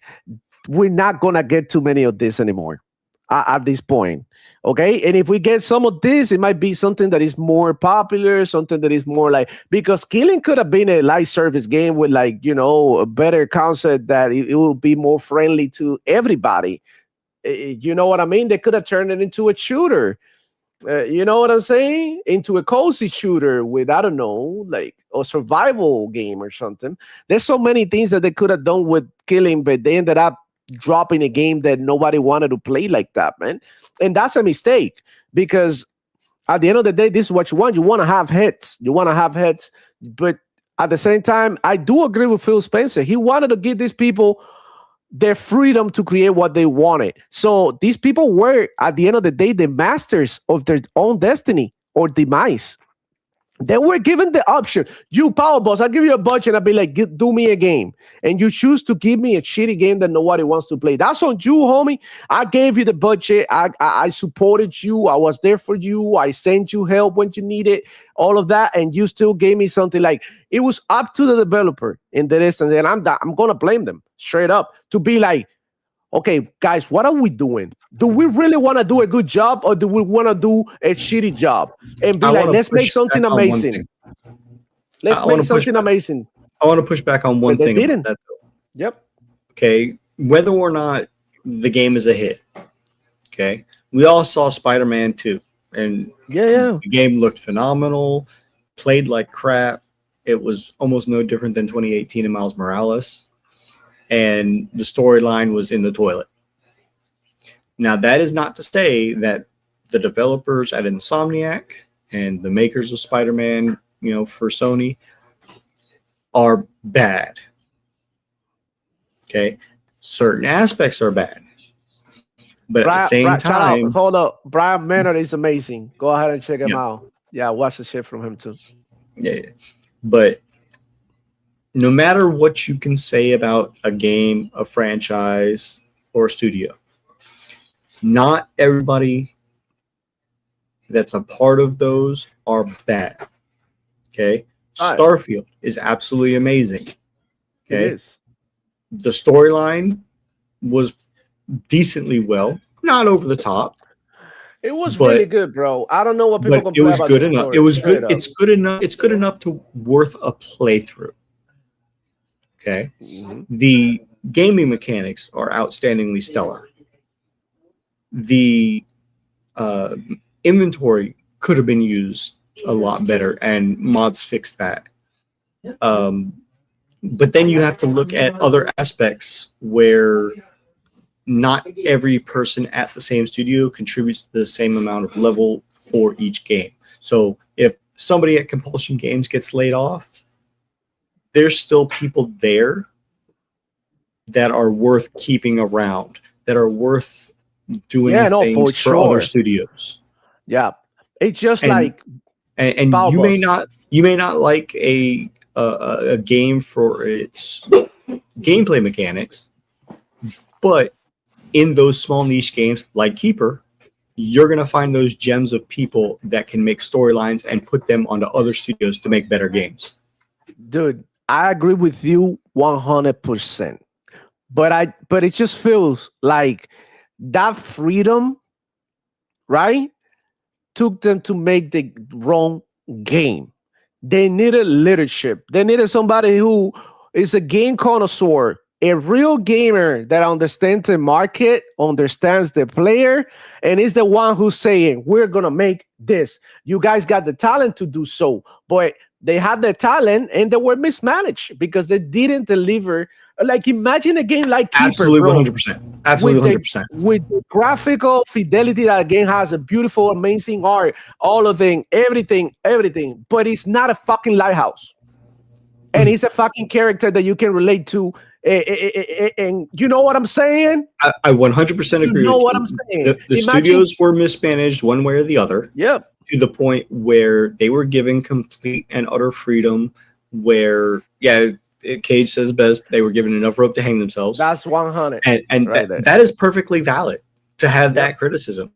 But again, like I said, while the game isn't successful, while the franchise is not successful, while the studio is not successful, you're still going to have those gem developers in some aspect that are at that studio that can be utilized elsewhere for other things. Take the people that make those great mechanics in Kiln and put them on a different live service shooter game. Take those people that make great storylines in Keeper, move them over to Arcane Leon and help them, funnel Blade. Because I'm pretty sure people here love Marvel. There's talent in their Power Boss. There's talent. There's talent. So, while the studio itself is amazing. While the studio itself of Compulsion may shut down because of South of Midnight's failure or lack of meeting expectations, the game was not bad because the game was just overall bad. Because you had stop motion. Not many people do that. It was stylistically creative. The storyline was shit, but the lore of the game is accurate. Yeah. I believe that South of Midnight is a misunderstood game. Okay, they focus too much on art and things like that. And they needed to focus more on what players wanted. They didn't make a popular game. They made an amazing game, but they made a game that everybody knew that it was going to be unpopular from the get-go. Even when they showed it, they were like, oh shit, very, very nice. But like, who's the protagonist? They didn't rock with her like that, even though I like her. And even though I enjoy the game and like the story. And like you say, I enjoy the folklore. It's the South where we live. We can relate. But not everybody's from the South. They didn't just make a game for Mississippi and Florida. You know what I'm saying? You have to make a game for a whole world and a culture and make it so that it's viable for everybody to enjoy, not just us. And that's where they fail, right? You need to make, first off, when you make a game, because I know PlayStation fanboys and the media, they love a fucking good story. For first of all, you have to have engaging gameplay because that's what you're going to be doing all game long. Your gameplay should be the focus. If I see that you gave me a game and the focus is the story and you give me a decent gameplay and I see that the gameplay could have even more layers, more potentials, and I'm going to feel like this is an unfinished product. Like you focus way too hard in the story, but what about like the gameplay and the way that I'm pressing the buttons and the shit that I could do while I'm playing? You know, not to mention that things now are either popular or not, which is why you have to go with like, you know, shit that people want. Listen to the people. A lot of these studios wasted a lot of money on Sweet Baby Inc. and all this bullshit. And in reality, they didn't need none of that. You could go ahead and drop games like you were dropping back in the Xbox 360 times and people will be happy as fuck. You don't need somebody telling you who to put in the game, how to treat your characters. For God's sakes, bro, they scratched that game and retold the story again. They had to re-record the whole thing because the one narrating didn't sound black enough or something. Like, God, what are we doing? You're wasting resources. You know, I know you want to stay true to the culture and you wanted to make it as, you know, folkloric as possible. But like, there's some things that I don't really understand why they have to be so, you know, pushed so hard. You know, when in reality, what people are asking for is gameplay and a nice story. That's it. The whole thing, fuck it, bro. Who gives a shit? At the end of the day, man. And they want to talk about how SBI is bad. The way that SBI implements it is bad. Yeah. Now, when you also look at it, the studios themselves have people internally that are already supposed to be doing those jobs. Yep. And that's the problem, is they outsourced an entire department. No, and they overrule the vision of the artist. That too. They say like, we don't like how you make the vision. Like people complain about fucking DLSS 5, how it's gonna change. But like nobody complains about Sweet Baby Inc., how they're making characters uglier. They went into hiding. Characters, like, you know, they put it in parts in the game that they don't belong or they don't go with the story and it looks out of place. It looks like it's pushed. Like, God damn it, bro. Inclusion is not just like, I'm going to put a Latino character here to include the Latinos. Like, I fuck that shit because I'm Latino. I don't like that shit. Don't give me a fucking cringy Latino character that I don't give a fuck about. Like, represent me well or don't. I don't give a fuck. Make everybody white. I don't care. It's been like that for you. I never cared about none of that shit. You know, or make everybody the same color. Oh, I don't give a damn. Don't push that shit. Like, when it's forced, it comes out the wrong way. It even looks more racist. It take even more offense. You know what I'm saying? That when it just flows naturally. Like as something that is just part of the game and we just put in this to make happy 2 or 3 people. Because at the end of the day, that's a minority. You need to make games for the majority of people. That's what games flop. That's what God of War Low Fate is going to be an amazing game that nobody's going to give a fuck about it. That's one of the reasons. Agreed. And it's sad because that could have been an amazing dope ass fucking game. It's sad that for the main protagonist of the game that she say something yesterday. She say hello, something about PlayStation. Hold on, I'm gonna look it up because I think I had the bookmark that she said something. She was getting cooked. She was like, "I'm so sorry that you have to work on this shitty game. I'm so sorry that why did they make you look like an old hag?" Like shit like that. They were saying that to her, and bro, imagine you giving, because I'm pretty sure she did it with the best of the intention. She didn't walk in there saying, "Oh, I'm gonna be, make this game about me." No, they call her and be like, "Hey, do you want to make this game?" She basically on her performance probably gave her all in the performance, and Yeah, now she's absolutely. being criticized, unfortunately, for that. And it's like it's not her fault, and I feel bad for her because she's beautiful. Even going back to The Last of Us 1 and 2, the voice of I think it was Ellie, and Ellie and Abby. It was two voice actors that I value highly because they're part of Critical Role, and I love them, and they're in lots of things. Laura Bailey and Ashley Johnson. Can somebody tell me the name of the actress? What's her name? I know her, but I don't know her name. South of Midnight? No, for God of War.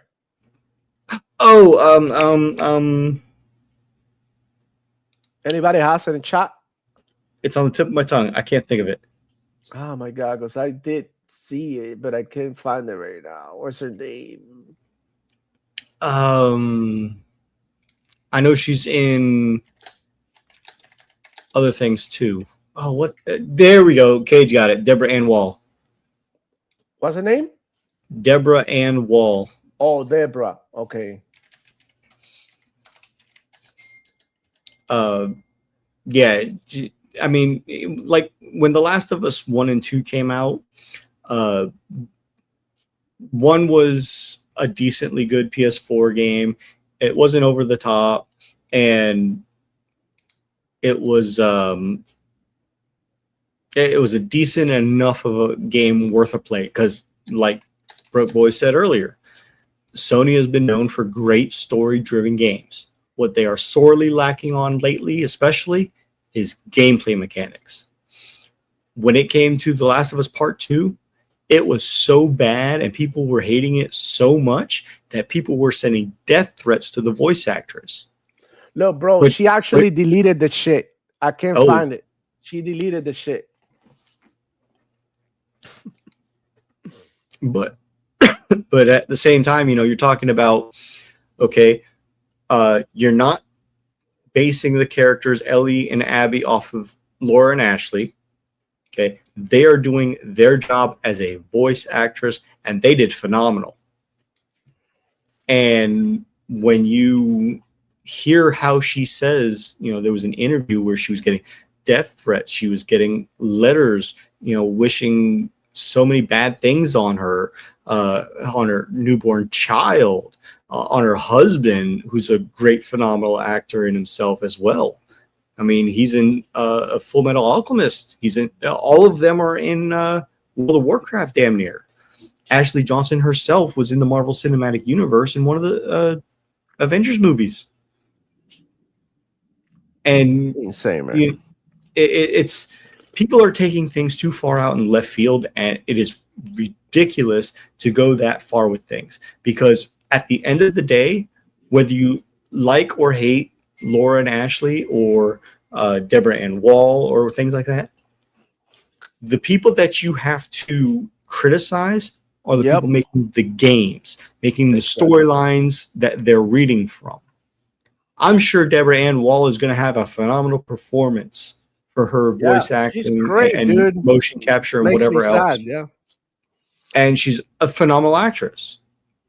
She's been in a lot of good things. And for them to say, okay, they aged her. Okay, so it's a video game. They're making her fit more into the story than, she naturally looks. And that's fine. Because you're not going to have somebody like Danny DeVito thrown into a game and make him a giant, unless you are going to make him a giant, which is just comical. But if you're going to make it look like him, like what they're doing with Deborah Ann Wall for God of War Luffy, you're not going to have Danny DeVito in that and not be a dwarf. You're going to literally have him play his height to play up his character to make it as authentic as possible.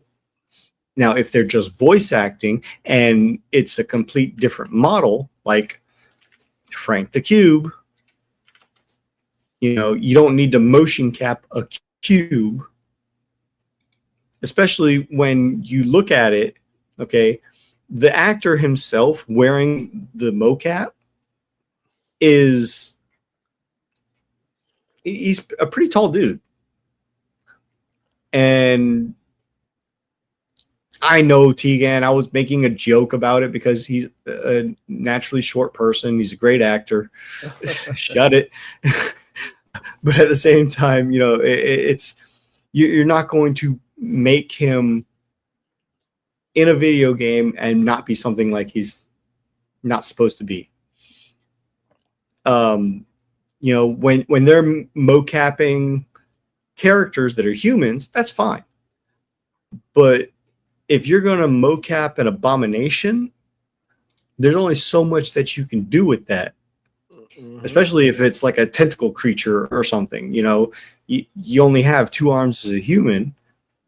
So most of the things are more often than not made by the artist, the designs of the creativity. So whether or not, you know, Luffy succeeds or fails, there are still talented people at Santa Monica. Yeah, no, definitely, bro. People get it twisted when you criticize Sony for the wrongdoings as a company and milking the ponies and all that shit that we talked about. We're not saying they're not the games suck. We're not saying that the consoles suck. We're saying the company suck because of what they doing to the customers. Like, people get it twisted. It's like the same thing with Xbox. Whenever I say Xbox fucked up or some shit, people get mad. People don't like to hear the truth, and it's almost feels like when you go out in a day and your day so, but you treat her like she's a 10 just because you want to get laid. And it's like, bro, I won't do that over here, because the reason why I created this channel, the reason why I created this podcast, and the reason why this is happening today is because I want to talk the truth. I want to say the hard truth that people are ignoring online. I was, back in the day, just like you guys, watching shows, listening to podcasts and all that shit. I was like, what the fuck is going on? This is not what it is, because when I went ahead and did my research, I realized, like, these people are just talking shit. Whenever you go to one of those channels and they tell you Xbox sucks or PlayStation is the best or the other way around or whatever, and I'm like, no, that's shit. You know what I'm saying? Because, like, there's a bunch of facts that people don't talk about, things that people live without saying, just to you know what I mean, so that it fits their narrative. And you know, I'm not gonna go ahead and do that. If Xbox fucks up, I'm gonna be here. I'm gonna be the first one to tell you. I don't like when the Game Pass price increase happened. I don't like when, you know, I didn't care about the exclusive shit, because obviously I'm a more mature, you know, state of mind. And I'm with you, Demo, because shit. Like, when Xbox makes games, when PlayStation makes games, when Nintendo makes games, there is always going to be a hit and miss, because like you, Demo, you're great into first-person shooters. You like Call of Duty like no other. You're into Marathon. You know, you enjoyed Destiny. Okay, I tried Destiny. I enjoyed it for what it was. I've only half been a big Call of Duty fan. You know, I'm not the biggest that there is. I'm somewhat good. I enjoy the zombies modes mostly. I like the survivor modes in Modern Warfare titles. But as far as me, I've never been big into shooters. I can play them. I do enjoy them. But it's not my go-to genre. Not every game is for everybody. But here's the thing. PlayStation is telling you they're putting out 1 to 2 games a year. And those games hit or miss. Yeah, it's not going to be a hit for everybody. We see what they're selling. 1, maybe 2 million copies at most, in most of them. And yeah, you bring it to PC, there you go. And then when you look at the Xbox games that are coming out and Nintendo games that are coming out, are those games a hit for everybody? Absolutely not. Also, nope. But you're getting the options for Xbox, and Game Pass or not, there are games that people are playing. There are things that are doing great at Xbox over PlayStation by just giving you a choice. Yep. And that's the biggest thing. That's the biggest thing, the choice. The fact that you are able to pick up a game physically, you're able to buy it digitally. And if you don't want to buy it, if you want to rent it online on Game Pass, you can go ahead and do so. And while you are on Game Pass, you can buy it at a discount.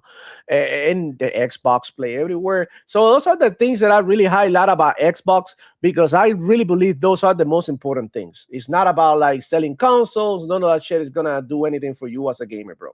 You know what I'm saying? Like at this point, cross-play exists. If your friend doesn't have a PlayStation, you can basically play that, or Xbox. You can play with them. No matter, even with Nintendo, we're seeing some of this shit going on now.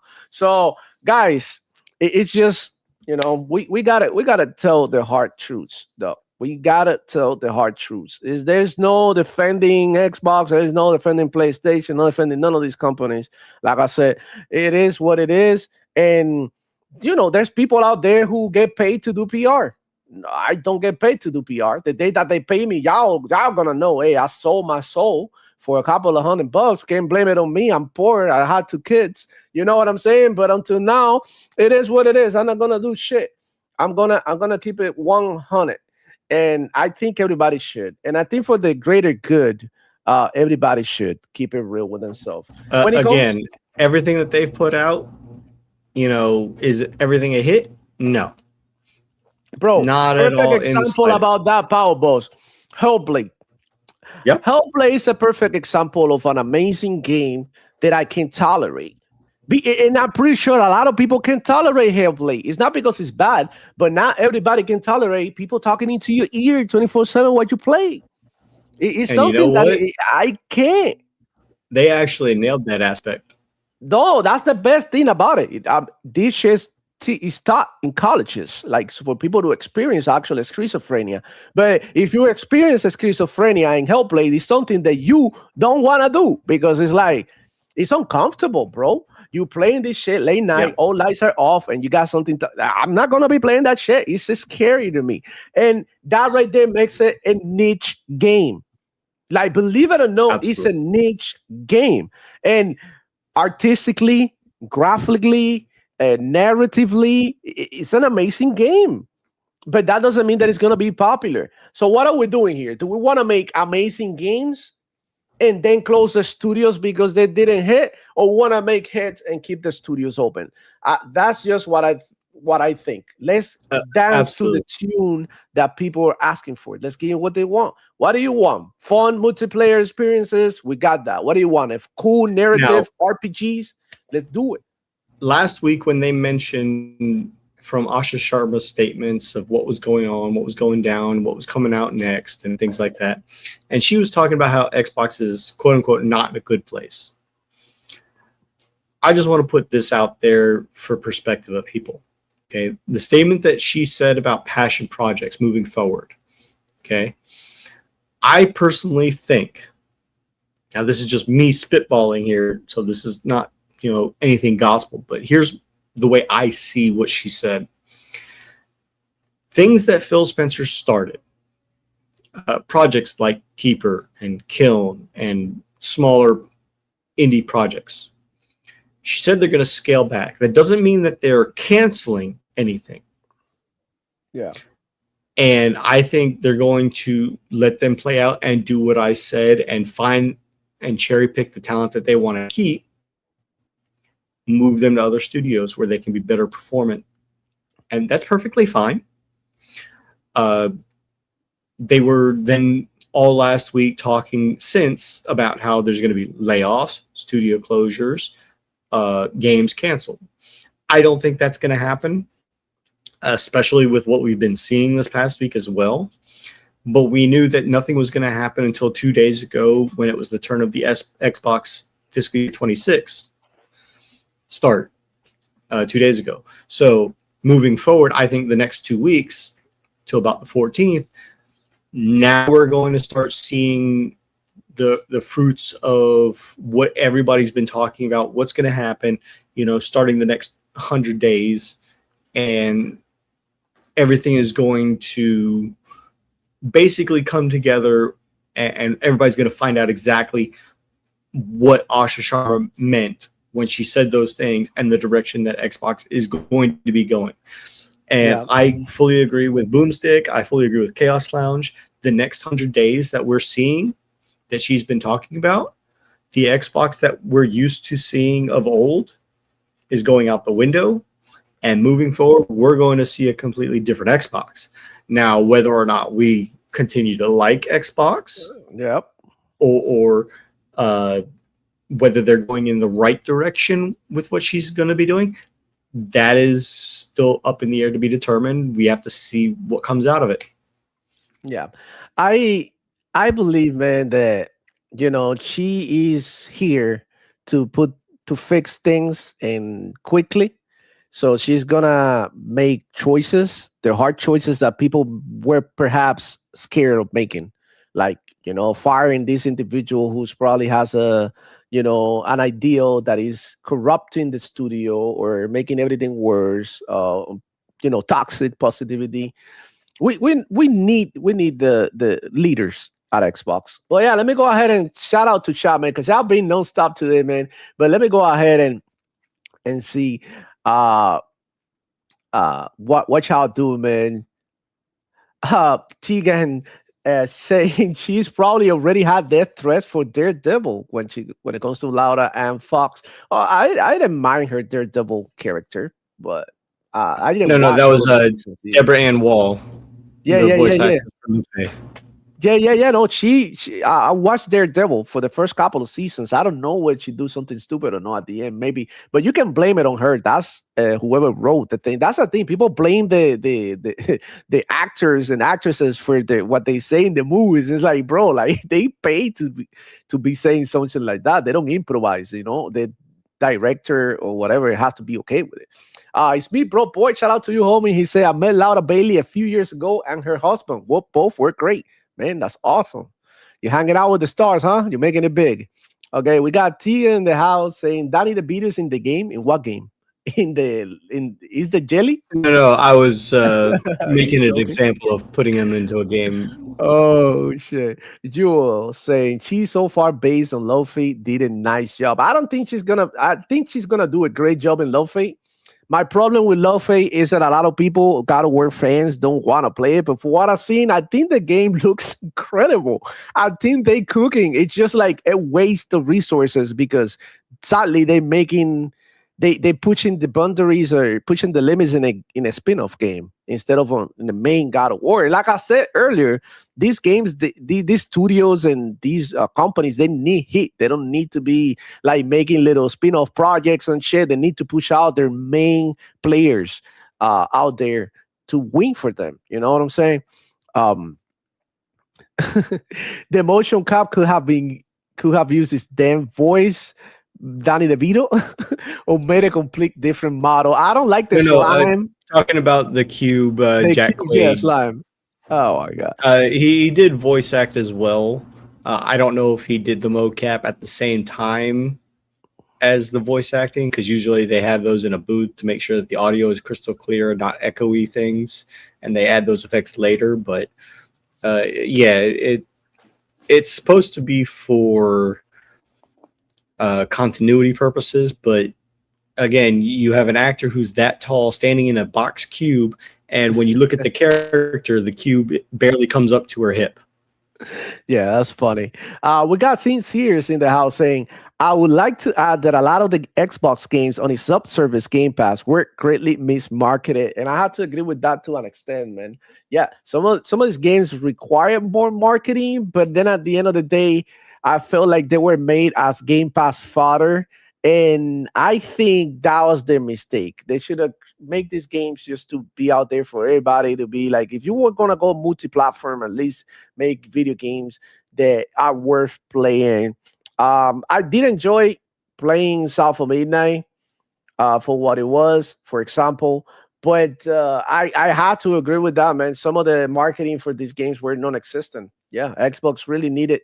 They need to get better at marketing things and putting it in your face, sort of like what Sony PlayStation does. But I don't want it at the same time to become disingenuous. Like what PlayStation does, which is lying, like saying that, GTA is going to play better in the PlayStation or something like that. We both know that the CPU on the PlayStation is weaker than the CPU on the Xbox, which is like, kind of ridiculous. In the games, I believe GTA is going to be a 30 FPS game. I'll be extremely surprised if it drops at 60 FPS. And that's just like, like a lying ass shit to say and do, you know what I mean? Like, scummy, like lying about like shit that it's not real. But the casuals, they love that shit. So, but yeah, I agree. Xbox got to do better at the marketing, but at least keep it real. Don't be lying like PlayStation. And that's just my opinion. One narrative game per year sucks. Yeah, it does. It does because sadly those games run out really fast. They're like 30 hours top. I don't think any of the God of War games get to 30 hours. You have to like really be trying to do everything. But yeah, it's just like a shame because 20 hours is like 24 hours is a day. So you got a whole year left for nothing. You feel me? Tegan in the house saying most of the time they record the voice on mocap at the same time. Lawface is so ridiculous bad looking that my alternate account as a cube named Frank is a cube named Frank. Yeah, I seen you before. You were here last week, right? With your alternate account. Yo, y'all really like the go to Lawface conversation, bro. And who the fuck pays a Hollywood actor to mocap a cube? Yeah, that's a good point right there, bro. What a waste. But that's what they're doing.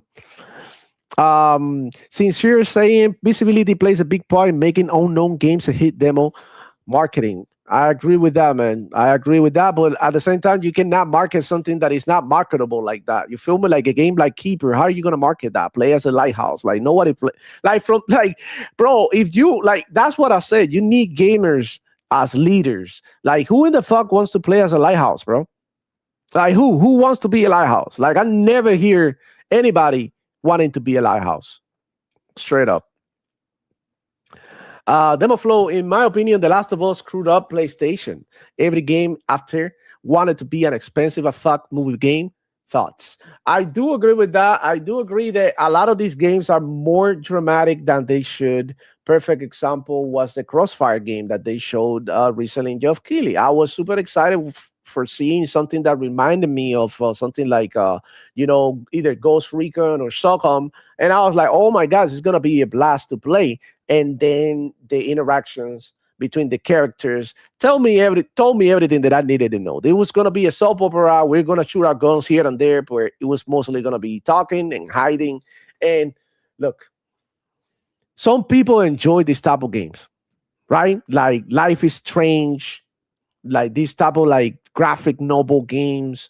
They have a market, but you have to be very careful who you market this game for, because somebody like me, you sold me something in the cover that I think that is going to be cool, and then I encounter a heavy story like that, I'm not going to be with it. I'm going to fucking hate it.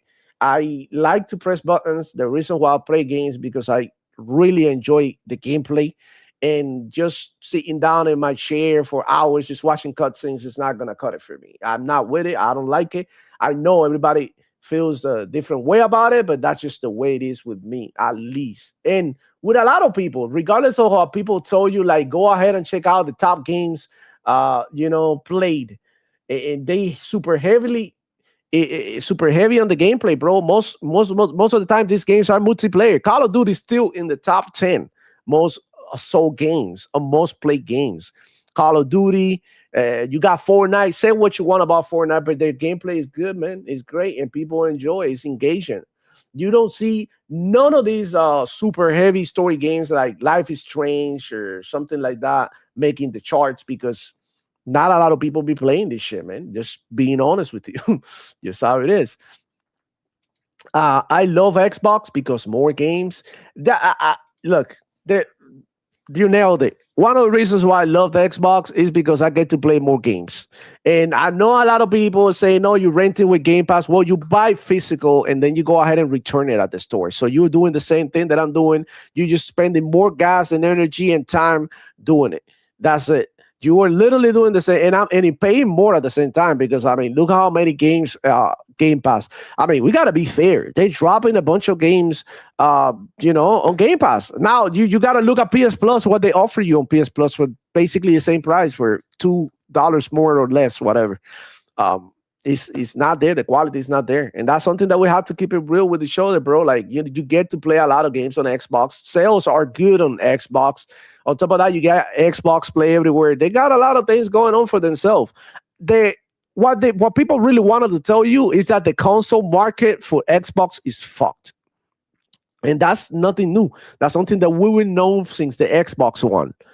Now, how Xbox goes about how they're gonna do things in the future, they have a good infrastructure when it comes to the studios, the technologies that they're using, how they're linking your accounts and cloud saves, all of that. They have a good infrastructure, which means that they can still, even if the console disappear, give you the games that you love, like Halo, Gears. These motherfuckers are not gonna disappear. They're gonna continue on and on and on. So that's what I said, man. A lot of people are so caught up in the console that they forget that you have a whole ecosystem to explore, and a lot of people say that Xbox is making console gamers, they turning them into PC gamers, but they're not turning you into PC gamers. They upgrading you into PC gaming because there's so many options. Look at the Helix. When it comes out, you're going to get a bunch of things that the PC has to offer. And at this point, I'll say, why wait?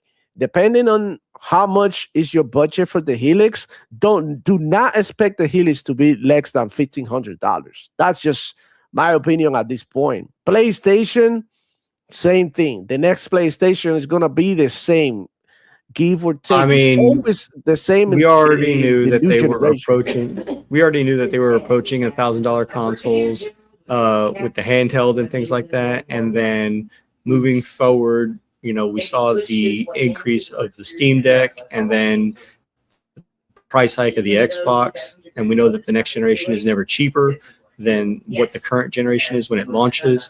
And unless there's a drastic price drop, and they were already talking about the Helix being a quote unquote premium console, then don't expect the PS6 and the new Xbox Helix to be $1,500 minimum or more. And that's why you have to look at your options. Realistically, guys, you have to face the facts. For next generation, you're going to have to make your decision. Either you cap an Xbox Helix, a PlayStation, or you move over to PC finally. You are going to have to make that decision because when the prices come out and then you look at pre-builds that are like $1,800, that just for $200 you can run your games better, have more freedom in your ecosystem. Like a lot of people are going to make the switch. And it is not Xbox doing it. It's not Xbox pushing you to do it. It's just the market going that way. And right now, the technology is crazy. So you don't know if the next Xbox is going to have something like DLSS 5 on them, or similar to the PlayStation. Maybe you don't even need that much power anymore.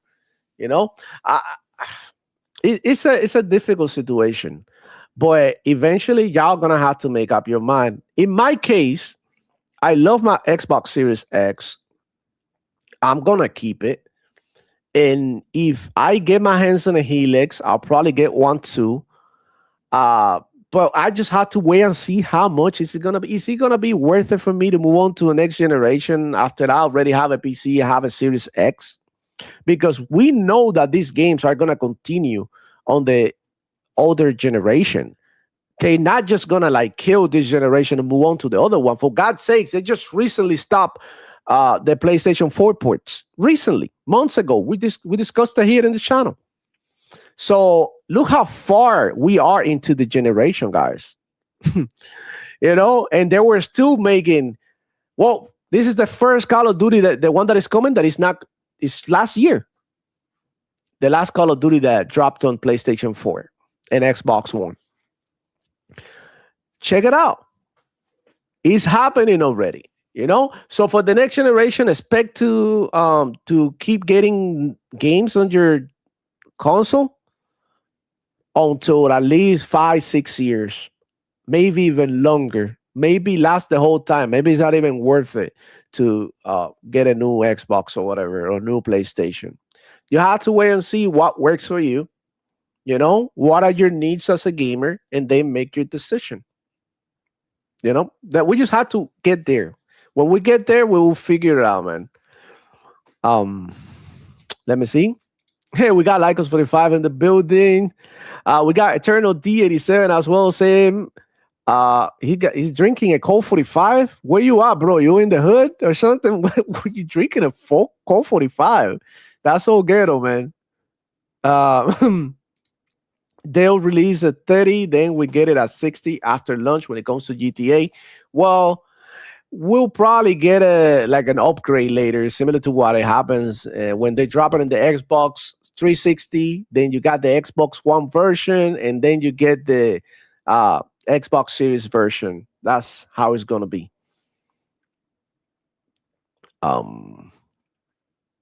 Yep, no excuses. At this point, games should all be 60 by default. I agree with you, man. 100%. I believe it. But, you know, at the end of the day, this is Rockstar. This is GTA. They can do whatever. They can drop the game at 10 frames per second and people still buy it, man. Because it's just how big GTA is, man. And I don't doubt that this game is going to have, because based on the leaks that I've seen, I believe this game is going to have a bunch of performance issues. This game looks insane, bro. So I don't know if you guys seen the leak. I won't show it because of copyright, but insane, man. Insane. But yeah, I see, man. We're gonna call it a day. We're gonna call it a day because it's 4th of July tomorrow, and I got shit to do. Power Boss 2, everybody. I'm pretty sure. Stay safe. Do not play with fireworks. Last year, there was a few people who got their fingers blown. Man, don't play with fireworks. Don't handle that shit. Stay safe. Don't shoot your guns, guys, because I know a lot of people go out there and shoot their damn guns. Do not shoot your guns to the sky, because what goes up must come down. And somebody could be in the end of it, and you're going to be feeling extremely guilty because they will find you if you do something like that. So please do not shoot your guns. Stay safe. I recommend everybody to stay home. 4th of July is a day to be home, barbecue with the family, enjoying each other. Going out to these like massive gatherings. It's just like last time I went to celebrate 4th of July, it was like 10 years ago here in Miami. I went to Bayside and there was a shooting. There was nowhere to run and they were shooting their guns like crazy. I don't know what the fuck was going on. I was in the middle of the crowd. I had nowhere to gun, nowhere to go. And you imagine like going out and, you know, like I could have been killed right there, maybe by a stray bullet or something. So I'm like, you know what, 4th of July, these big dates, we don't do that no more. So cheers, salute to everybody. I hope you enjoy. God bless America, man. And look, there's a lot of events. Happy 4th of July, everybody. I know it's tomorrow, and be safe. Yes, sir. Be safe, guys. Be safe. Enjoy. Do not overeat. And I'll see you guys on the next one. It's your boy, Devil Flow. Check it out. Yeah, Ra, yo Chico boy, Ra, hey, Demo Flow Gaming, boom, boom, I'm back, Ra, Ra, boom, boom, boom. Dice, yo Chico in the house, papi, dale, yeah. Ponies over here, ponies over there, yeah. Ponies over here, ponies over there, yeah. Ponies over here, ponies over there, yeah. Ponies over there, yeah. Ponies over there, yeah. Ponies over here, ponies over there, ponies over here, ponies over there, ponies over here, ponies over there, ponies over there, ponies over there, ponies over here, ponies over there. I smell caca, ponies everywhere. They don't play no games, only do their console sales. It's because ponies ain't got shit to tell. Astro bought the best, but I haven't played. That's what I hear the ponies tell me every day. Ponies be so silly, but I had no pity. They dissed us for the decade, but now Xbox leady. Now they got no games, karma is so weird. You wish that on Xbox you even volunteer. Instead of play with Smith, filled with PC ports, third-party games saying you're your pony love. Waiting for Forza that's almost 5 years old. Copying for remasters, damn that shit is cold. Do it for the plastic and all the pony blow. That's why Sony got you spending all your dough.